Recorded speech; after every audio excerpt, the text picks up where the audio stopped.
All right, welcome back to the podcast, guys. It is beer 30. You may notice I'm sitting in a new RV compared to my old RV. So it's not new, 2012. So I went to RV dealership. I'm not going to say, so far they've handled it quite well. Let me explain what's going on. So I brought in my RV. I just happened to be camping. There's an RV park right next to an RV dealership. And so I had my eye on a certain type of like this. This is a 2012 Fleetwood Providence. So it's tag axle, one slide the entire length of the bus, and then two slides on this side. Much nicer, this RV, and it's 450 horsepower compared to my 330. So it tows better. It's just bigger and better in every way, more modern and nice. There's a downside with that, though. You get all the stupid modern diesel, requirements with like the DPF and the DEF and all that stuff. So, anyway, trade in my RV. I finance, a little over half of it, and then trade and put some cash down, and then whatever.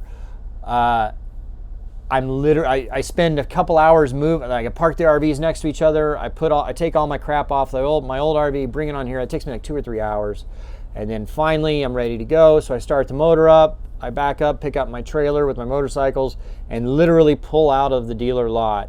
And as soon as I pull out of the dealer lot, not even a quarter mile down the road, the dash lights up like a Christmas tree, and a warning comes on and says "Stop motor!" ! And I'm like, oh shit.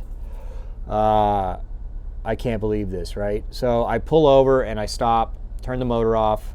I go back and I look. I don't see anything smoking or whatever. I don't see anything leaking really. I don't see anything leaking. And then I'm like, okay, I don't know what's going on here. So I start the motor again. That warning is gone. I turn around because I'm coming back to the dealership. I'm like, what's going on? And then I get a couple hundred yards and it lights up again and says stop motor. And so like by then I'm already at the dealer because I'm literally less than a quarter mile away. Like probably not even a quarter mile. I'm a tenth of a mile away when this happens. So I come back and I park it here where I am now at the dealership. And that was Friday afternoon at like 5 o'clock. So it took a while to figure out exactly what was happening. I had a mechanic come out, and actually I diagnosed it myself after a while, just talking with ChatGPT. Because there was fluid leaking out that looked like oil, but it didn't have the viscosity of oil. It was dark and whatever. It was coming out of the exhaust, and I'm like, what is going on here?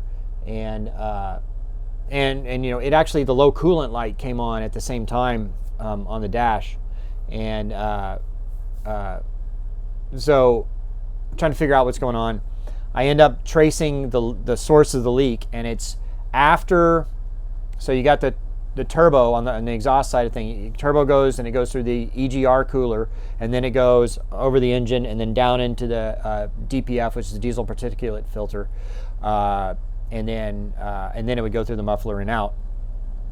So it was leaking at the elbow that goes into the diesel particulate filter, and it looked like oil. So I grab a little of it and I taste it, and it's sweet. So that's of course, I don't swallow it. I spit it out, whatever. And so it's coolant in the exhaust, right? So I sit there, I go back and forth with ChatGPT for a little bit, and I'm like trying to diagnose what's happening. And we think we figured out that it is the exhaust gas EGR cooler. So what modern diesels, they have to do, they have a DEF, diesel exhaust fluid, and you have a DPF, a diesel particulate filter, and then you have, to make all this stuff work, you got the exhaust gas cooler, the EGR cooler, whatever it is. And so it takes engine coolant and uses that to cool down the exhaust. Well, there's a little manifold where all that stuff goes through. So, and it's pretty common apparently that the EGR coolers will rupture or break or crack, or the gasket blows or whatever. So it starts dumping coolant into the exhaust. So that's bad enough that you're losing coolant, but what happens is that, a coolant system on these RVs has, many, like 10 gallons, 15 gallons of coolant in it. I'm not even sure. So who knows how much coolant it dumped into the exhaust, but at least a couple gallons probably. And the problem is that I'm sure the reason it's leaking at that elbow going into the DPF filter is because probably the DPF filter is full of coolant.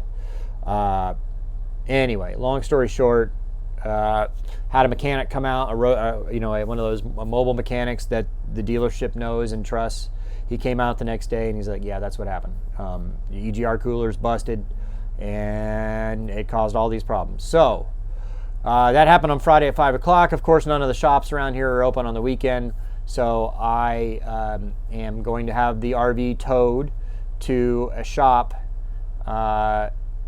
in the morning. So, when I bought the RV, I actually got insurance through Good Sam. Plus, then when you buy the RV, they give it to you anyway. So I got the premium Good Sam thing for doing that for a year. So I get a free tow tomorrow. So then I got to call the shop first thing to make sure they can take me, and then get a tow to the shop. I've already rented a car. I'm in Nashville, and I've got to fly out on Friday to the British Virgin Islands to go film and sail around. And so I just rented a car. So the dogs and I will leave on Monday if we get it all done, and we'll just leave the RV at the shop, and it'll take. So the problem is they're definitely gonna have to replace the exhaust gas EGR cooler. Depending on how much fluid got into the DPF or the DEF system, like I've heard you can clean those and bake them and like they'll be okay, but maybe not. So then they'd have to replace those. That's a couple $1,000s more. So I've heard, okay, the EGR cooler, $1,200, $1,500 plus labor, something like that. So you're looking at $2,000 or $3,000. And then same with the DPF fuel filter, although those are $2,000 or $3,000 plus the labor. Good news is this RV is relatively easy to get access to all that stuff. It's a little easier. But I mean, then they got to get all this stuff and they got to do it all. So then I'll be gone for, almost 2 weeks, and then hopefully they'll have this thing come back. So I will say the dealership so far said they're going to help take care, or they will take care of it. I'm hoping I can give them a good review when this is all said and done, because like this problem, I get it. I bought it as is, whatever, but I didn't buy it as is with 10 grand worth of damage on it. You know what I mean? And I literally pulled off the parking lot. Like, technically, do we want to get legal? Maybe. Would I still be able to sue or something? Maybe. I mean,